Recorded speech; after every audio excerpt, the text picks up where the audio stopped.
Chapter 24 and 25. The Christmas Episode, 2020. I took a moment to back away from the little reason that had me working my ass off during this early bit of the morning. The thin holly tree that I had ordered was particularly tall, almost scratching the ceiling of the living room as I finished setting it up for the big event for today. Lancelot hummed from afar, silently pondering over the madness that I was trying to implement for today since I had yet to completely explain to him what my plans were since it was the eve of Christmas. The reason why I had yet to do so was tied to the fact I was waiting for Felicianus to come by and listen to this explanation himself. Today was a good day to further shift the church to a benevolent entity while also tying it to a tradition that was easily going to boost its standing with the people. The bishop arrived particularly early, perhaps sensing that today was really a good day. After exchanging some formal greeting, I had him check the Christmas tree while explaining why I had decided to. "Why this tree?" he inquired, sounding more surprised than else. "Is there any major significance to it?" "It's particularly common here in our nation," I replied with a small smile. "If it has to be something people could actually afford, then it should be something that can be found quite easily and at an affordable price. It should be a day of joy and remembrance for our Lord Jesus Christ and his ways of kindness and friendly bonds among the sons and daughters of God. A fascinating way to interpret Christmas, my liege." "I suppose this is but a first step of many," the elder admitted, and I quickly gave him a nod before laying out what was supposed to happen next. The meeting didn't last for long, with the most troublesome element being tied to the fact that I was trying to have him make a public declaration of goodwill together with Altuos. It wasn't a novelty for these two to still bicker from time to time, but their rivalry had settled to a somewhat exchange of witty remarks with the softening of the church's position over magecraft.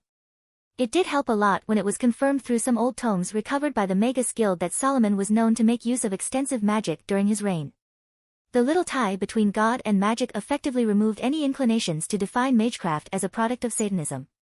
And that meant less harshness being exchanged by both parties. A proper exchange like a handshake or something of the kind was definitely going to make some lasting impact for the Church of England for the next few centuries. And I really was making plans to prevent this from ever going bad since it worked. Somehow it actually worked, and it prevented any possible witch hunts that were going to eventually happen the moment the early medieval situation settled down. After sending a letter to Rhea to bid her and her wife a joyful Christmas day, I proceeded to also make plans for a small private celebration at the castle. Guards were granted the chance to enjoy some food while they were off duty, but no alcoholic beverages to prevent them from failing at their jobs. It was important to still keep their attention sharp at their role despite the kind approach I was trying to go for today. Mia was quite happy when I mentioned the idea of gifts, and she asked to join my little crusade in getting all the items that I planned to offer to our closest friends. After hours spent trying to find all the stuff I had in my list, I eventually brought the large bags of objects by the living room where I had planned for a little party for midnight. Gareth and Gaheris were relieved when I settled to give them some winter-only new armors that were stuffed with some fur meant to keep them warm in these trying temperatures. The twins were rather thankful for that set of gifts, with the boy surprisingly enough being the most flustered of the two. Marcus was laughing in disbelief when I presented him a fully restored set of Roman armor and garments. I also had a gladius, a pilum, medium-sized spear, and a scutum, shield, added to the set, making it a particularly nice addition to the overall gift. With him running a broken record of not grasping the joke I made, I turned to give other gifts. Lancelot was happy with the new saddle for his horse since it was the only thing I knew he had complained about. The man was just so reserved when it came to complaining or protesting if it wasn't for any life-threatening situations. Scathack was the one that actually found the entire idea the most fascinating. Having spent centuries away from the real world, the concept of having a festivity that centered about bonds and the celebration of goodwill among those that are your fellow humans was enough to drive her out of her domain and peek at what I had planned for her. Imagine the frown on her face as she stared at the small box that contained the gift I had planned for her. The woman quietly gave me a questioning look as she slowly unwrapped the piece of violet and red cloth I had prepared for her. She unraveled it and then realized what it was. "A scarf? I remember when you said that you had trouble handling some of the harsh cold that is common in the land of shadows during this season. I know how much you dislike minor distractions that could hinder your combat prowess," I answered her indirect question. "So I decided to have a custom scarf prepared with enchantments meant to solve problems like the material being a little rough, and now it's smooth enough to not make any problems for you to wear during battles." The woman merely nodded, putting it on and keeping quiet. Still, I felt relieved when I saw a flash of a smile appear on her visage, genuinely proving how happy she was over this nice little thing.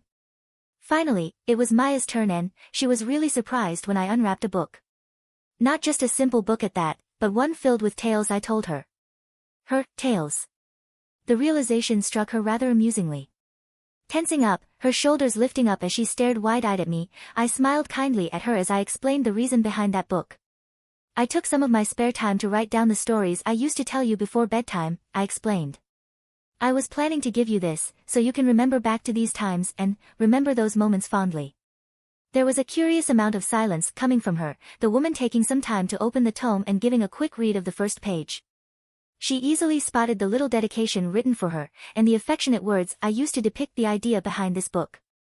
She looked up, her red eyes almost growing blurry as she prepared to cry at the gift, and I was tackled down by the overjoyed girl. Chuckling, I patted the back of her head, eliciting her to snuggle closer and drop me a storm of thank yous as the other admired the entire situation in pure amusement. At least I could enjoy this few moments of peace with those I care for. What a Merry Christmas indeed. The march resumed smoothly as we still had a long road to finally arrive at King Lot's main castle. While an inexperienced historian would have wrongly assumed that the area where Glasgow and Aberdeen were meant to exist in a couple of decades from now was where the monarch's home was, then they would be surprised to learn that our actual destination was the Orkney Islands, one of the few big islands that in modern times were part of Scotland. I was really surprised when I learned Lot had never moved his household beyond the small plot of lands within the main island, but then I realized the natural defenses such a base of operations had when it came to holding against a great assault force. It was going to be tough getting some boats prepared to cross the distance between the mainland and Orkney, and that time could be easily used to create traps and ambushes for any attacks. Not the finest setting for the conclusion of this campaign, but at least we were not getting any major resistance along the way. Sure, a couple of groups would try and put obstacles to delay the advance, but it was no longer a moment to worry about this.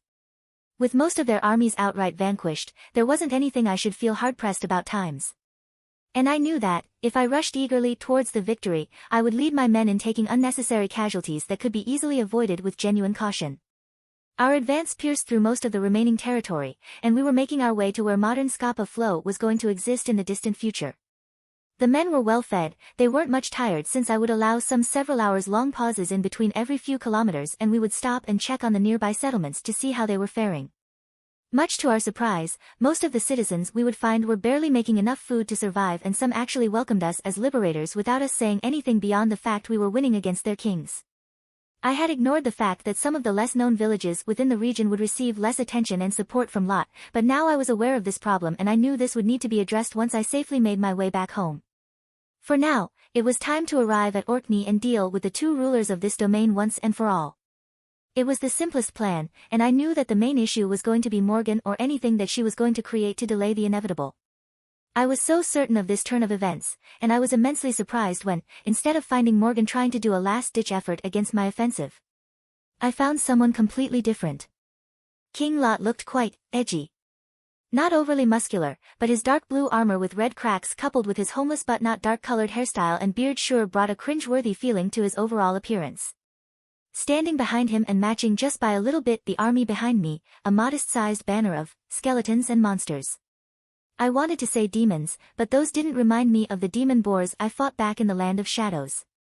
They lacked the demonic edge I perceived back when I was busy fighting them. Golems? They seem a mix of organic and mechanic now that I'm close enough. Just as I got close enough at the patiently waiting ruler, I finally realized that there was someone crouching in pain right behind him. A young woman, a familiar woman that was bound by enchanted chains. She was blonde, she looked absolutely pissed. What the heck is going on? Why is Morgan the weak one in this setting? A different reality? Maybe I hate some bad mushrooms when we hate a stew with some last night. Despite my confusion over the current dynamic, I decided to walk closer and see what was the big deal over this super dark and completely dull display of might I was looking at. So, after advancing with a small entourage made by Lancelot and the twins, I tried to see what was causing the holdup for this easy battle. Father, Gaheris muttered first, eyes narrowing in a glare aimed at his parent. King Joseph of Britannia, the bane of my people, Lot greeted with a solemn tone, ignoring his children altogether. King Lot of the Picts. You are short, I returned with a bored voice. An irked look flashed at that sudden jab, and my insult wasn't an insult to begin with. Considering the age difference, he sure was shorter than me by more than just a couple of inches. Nonetheless, he managed to get over the cheeky remark and start with his planned monologue. I suppose you are shocked by seeing that, despite your best efforts to crush my strength, I still came up on top with this grandiose army, he regally pointed out, and I shrugged. I've seen better. The reason why you are on the doorstep of demise is tied to your very archenemy's stupid expectations that I was actually completely submitted to her. You are not. I asked with a genuine tone, turning to look both at the two twins and then at Lancelot. No, seriously, you are not. No. I was just dispassionate. Oh, you were submitted, but then you had an epiphany after she made a mess. When I was young, I was promised by Uther a kingdom to call mine. One that was much better than the one I was denied back in the land of cold and sorrow that is my homeland, Lot muttered, looking at his enchanted blade with a dull glance as he turned deaf ears at my verbal attacks. I was given an ambitious wench instead. One that, by all reasons, had the means to turn me in her permanent puppet and remove the little free will I was willing to display around such a dangerous individual. A sigh, he shook his head as a smile appeared on his face. I felt tense as I recognized the maliciousness exuding from such a single smirk. Yet she failed to take into account how patient I can be. If I have to be honest, I too was surprised by myself when, in that moment of pure stupidity, the powerful sorceress that now grovels on the ground foolishly granted me the chance of doing something about our current state of marriage. Is there any reason why you feel the need of bragging about the fact you have been lucky? I lamented calmly, drawing an annoyed look from the fellow monarch. Just because you received a boost and a tiny army, it doesn't mean you are now more king than you were yesterday, Lot. Your people, suffering under your willing inaction. Your armies, shredded by a king that cowered behind a skirt. Your words are so hollow, Joseph, he commented. So empty, so unimportant, so boring. You are the boring one here, short Lot. Trying to look cool and epic, but really, you are heading an army of bones with a couple of cheap-looking golems, I shot back flatly. It would have been cool if it had been Morgan, since she really don't have experience in the battlefield. You should be better than her when it comes to army compositions.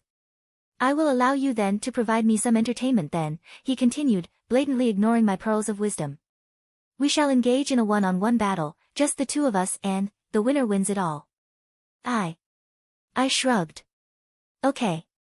After saying that, I rushed forward, Aurea Moors easily cutting his head away from his body and ending his life, or at least that's how I interpreted decapitating an opponent. A pity then, he muttered, my eyes widened as I turned around to see an absurd scenario unfolding right behind me. Lot, his neck was regrowing into his body thanks to a dark violet glow, magic. I saw something shine and move towards me, and I swung back my sword to intercept his quick counter. I will have to end you and your japes by my own accord. What is going on here? I easily moved around his attacks, stabbing and slashing over and through his armor. Some of the hits were meant to be deadly, capable of killing a person or at least incapacitating them on a permanent degree. Yet he withstood everything I was throwing at him and, even smiling as I proceeded to disarm him twice. Like, remove both of his arms 2 times in a row. Seriously, what the heck? He chuckled. Oh. 'Tis but a scratch. No. I stared at Morgan, the woman still looked drained because of the magical chains keeping her hugging the floor, and I gave her an angry tone. She tainted a memorable part of British comedy. Then, Mr. Black Knight, I flatly rebuked. I shall give you more than just a flesh wound. Since he was regenerating this fast, I knew that the only way to handle this kind of issue was to nuke it. And nuke it really hard. So I began channeling some of my energy within Aurea Moors, allowing for its main power to activate and start accumulating natural energy as I rushed towards the unsuspecting bastard. He seemed rather calm as he failed to stop my approach with a lazy attack, but he sure looked like he was crapping his pants when I slammed my blade onto his skull. The resulting explosion, which tore a 4x5 xfuckton area that extended just behind him, ended up consuming the king and a good half of his army. Morgan was spared since she was stuck on the other side of the attack, but she was granted first sight of Aurea Moor's full power as the blade's potential was manifested in a form of a powerful and dense beam of light. The smoke settled, and I grinned when I saw that the powerful blast had torn through a large section of the ground. How can something or someone regenerate when there was nothing to regenerate from? The answer was, much to my eternal annoyance but immediate irritation, magic. As if that attack did nothing, I saw a violet light suddenly recreate the body and armor of the expected dead King Lot. I frowned in growing anger at the fact nothing I had at that moment seemed to be working against him. Can't you see? I have attained true immortality. Nothing can beat me, not you, not Arthur, not that pesky Merlin, and certainly not that whore of my, Gah. As if karma had finally taken personal offense to the bullshit that was unfolding before our eyes, Lot's cackling came to a pained end as his body tensed up just for a moment as a golden dagger was now stabbing him in his right hip, going through his armor. I glanced briefly at the origin of that sudden intervention and I saw Morgan scoff as she tiredly regarded her husband with a scowl. The chains were gone and I realized that, by removing Lot for just a moment, all the magic tied to him beyond his armor and his supposed immortality was forcefully dispelled. The army of undead was crumbling just as soon as my eyes found Morgan's unfocused gaze, the blonde falling unconscious just as soon as she delivered that blow. The moment I looked back at Lot, I saw him shivering and convulsing, ultimately falling backward in a lifeless stillness. Shock filled my eyes as I slowly approached the body as calmly as I could, all for the sake of seeing what might have caused that sudden reaction. But before I had the chance to check on this, I saw both knife and body starting to burn in a fiery golden fire, burning away anything that I could have tried to study and understand out of this bizarre phenomenon. This is really anticlimactic. With that thought highlighting the immense disappointment I had for this finale, I started to make my way towards Morgan, glaring at her as she laid unconscious at my feet and I picked her up. After days of contemplating what her words meant, I finally knew the truth behind it and now I had a clear idea of what to do with her. But just as I picked her up in my arms, I couldn't help but pause at the fact that I could now notice a noticeable belly that wasn't there 2 days ago. Is that a pregnant belly? King Lot was dead, and with him came to an end the leadership of the Picts in the northern section of the British Isles.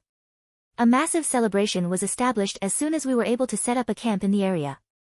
Soldiers rejoiced since they were spared a big battle and in return they were blessed to see their king fighting against the scapegoat of their anger. Lot's death meant much more than just the establishment of my rule over these lands. It meant that I was also in a position to actually provide some assistance to Rhea against her uncle and finally, leave us to handle the really big issue that remained now that it was just the two of us. How are we supposedly meant to share power as things were now? The query had me staying awake for the rest of the night, unable to find rest at the thought that I could end up having to take a harsh route against someone I genuinely cared about. I just couldn't imagine myself doing this, not even if it was about making things right.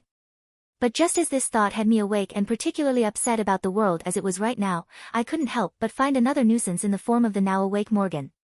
The woman had been sneered at while she was asleep, but I personally ordered for her to be spared any violence and insult, and that she was provided chains that were meant to keep her from using magic while in my tent. While this might have sparked a couple of rumors, I was quick to remind that I had a wife back home and that the reason why I wanted her as close as she could be to me was to make sure she didn't try anything funny. And I knew I was up for a funny night when she took the first moment of being awake to lament her conditions. Restrained to a soft mattress-like surface, a cover over her body kept her warm as these nights were as freezing as those could get. I ignored her early on, hoping for her nag to not extend beyond a few childish comments and jabs. Sadly for my hopes of being blessed with some quiet, the woman took the silence as a reason to escalate things even more. I tried to keep calm and all but, she just continued to press as much as she could about it. She was a real pest, making me doubt that this was actually the proper way of action. Maybe I should have just killed her and... Still afraid, still weak but now stronger and fearless. You really are a confusing pretender, Joseph. God damn it. What I failed to notice the more I ignored her was her own irritation growing at being met with deaf ears for so long. You know, it would be easier slaying me here and now instead of torturing me by making me live this boring sight. No, I finally answered, her interest perking at the fact I was now against putting her to death. Not yet, at least. Oh. Do you need my services? Could it be that you seek new magic or something more tied to the body? I want you to be put on trial and be executed after a fair judgment, I flatly replied, drawing a surprised look from her. I will not play in your ploy. My ploy? Your words. The ones you used to describe me. Oh. Are you quivering in your boots with the unknown weight those have? Do you fear what they represent? I know what they mean, I calmly addressed. I've heard of those before by Rhea. She told me who was known through those words. Truly. And you really know why I used them to address you, Joseph? I'm not Uther, I replied tensely. I'm not your father. And yet, the mere comparison worries you. If you are so confident, you wouldn't be this nervous, the blonde played mirthfully, a small smirk winning even though she was left in quite a difficult position. But no, you are not Uther Pendragon. You will never be as cruel and vile as that man. Your link to him is the same as Lot's and others of your dress. The curse of being a king. What are you talking about? A little known secret. The truth behind the worst nightmare a man of your status could ever be brought to handle, Morgan answered lengthily. If you fear something that you know will endanger your standing, your first line of thought is to kill or remove the threat before it becomes too troublesome to handle. The mindset of a tyrant. Empty words. I didn't expect those from you, Morgan. I thought you were smarter. Or perhaps I'm way wiser than you hope me to be. While my crown is fake and void, yours is filled with doubts and hesitation. You are but man, no matter how much you learn, how much you experience, or how much you grow. By that definition, there should be no kings. Indeed. I would love to ruin nations by removing every single leader that mankind might consider theirs, the woman pressed on. Priests, gods, fays, magicians, witches, kings, queens, emperors, I can go on eternally in how many ambitious people have dared, tried, and sometimes even succeeded in creating a country made by sheep. Made by the weak-minded. It's so easy to control and lead, but never that easy when the cattle starts to make the wrong noises. I will stop you here and now. I'm none of that. My people are receiving rights, they are being granted freedoms that they could only dream before my arrival, I rebuked fiercely. But giving too much too quickly would only cause dependence to freedom, to try and create new forms of ones that would only end up establishing the uncertainty of no limitations. And how does that work? She asked, genuinely interested. Too much freedom is bad. Leave a toddler on the table. Don't give them orders, don't show them where their parents are, just leave them there, I explained calmly, almost forgetting who I was talking to for a brief moment. They will not remain still, curiosity leading them to explore and grasp at the limits of what they can do in that very moment. Now, take that very toddler and put it in nothingness. In a world where they can do everything they want without risking to remain hurt, to be scolded, to be belittled, to feel a lack of good. That sounds idyllic, Morgan commented quietly. But also, quite boring. Many have speculated about what the meaning of life is. Many think it's all about reaching true happiness by working hard enough to be in a position to never be unhappy, I resumed with a nod. But the truth is that, deep down, everyone wants to be unhappy once in a while. Not because it feels nice, but because it's bad. It's a reminder that the opposite of happiness exists. I think I once heard of some wise man back home that used to say that life is not about being happy, but about being happy beyond the unfairness of things. To be defiant of adversities rather than be only spoon-fed good things. You mean we crave for pain as humans? It's more like, we hate simple things. As much as we can get everything simple and make things so easy to accomplish, we also love the challenge. The hard work we have to put through to get to a specific point is what really gives worth to life. It's the fact we have to do something to make the world move. That we make a serious impact, may it be big or small to the greater scale of things. And you believe that? Can any steps be considered a reason to live? That you don't need any major ambition or dream to pursue true happiness. Yep. That's dumb. Yet it works. You would be surprised. I believe I would be horrified. I sighed at that comment and, knowing that I broke through that little barrier between us, I had to check on a pressing issue I had remained quiet about. I stood up from my chair, Morgan gazing silently as I took a chair and brought it close to where she was resting. Her eyes were fixed at my left palm as it carefully reached for where her belly was. How long? 6 months, give or take. That's quite specific. I kept count of a unique event, she cryptically mentioned. Do you have any questions about it? How did you hide the belly? It was a simple illusion. Of course, what was I expecting from the crafty witch? Them. What? The baby is not an it. They live within you, and thus should be considered as such. You are quite protective of this topic, the woman pointed out, and I nodded. Children are a treasure, no matter where they come from, I agreed, drawing a brief flinch from the blonde. Still, I suppose this will be Lot's last-born. No. I frowned. What? They are not the last-born, but the first-born of someone. Someone you know very closely. I don't understand. Oh, many wouldn't understand the complexities of a pregnancy. So much that I had tried to actually not remain pregnant with this one, to try and use the father's seed for another project, Morgan explained with a sigh. Sadly, I miscalculated the aphrodisiac's power, and I was unable to avoid this very situation from happening. At first I was disappointed in myself for failing to submit her will before being overwhelmed, but I can't go back to change this. The only curious detail that still remains with me is that she started to moan a name that wasn't her own wife's. Ah. I couldn't help but feel like I was missing something important about what she just told me. The witch said that the father of the unborn child wasn't Lot's, and that I knew him on a personal level. I knew many men, but I couldn't see why she would go after them when there were other stronger beings in the Isles. Wait. You did what? Instead of feeling shaken by my loud demand, Morgan smiled, almost basking in the shock I was displaying at that news. Everything started to rise up.